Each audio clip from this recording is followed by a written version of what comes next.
how to log in or sign in to Kraken Wallet. Hello everybody, welcome back to my channel. This is me, Misnet, and today I'll guide you on how you can log in or sign in to Kraken Wallet. Well, the process itself is actually pretty simple and pretty easy, so let me guide it through quick and easy with this video.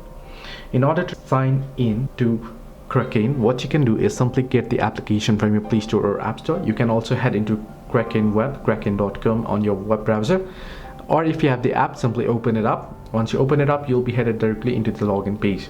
If you haven't yet registered, you can register easily by using the sign up option. So here it's connecting, but you should be able to find the option here. You can see if you tap on pay, you'll get the create account and sign in option. If you haven't yet created account, you can tap on create account and go ahead and sign up.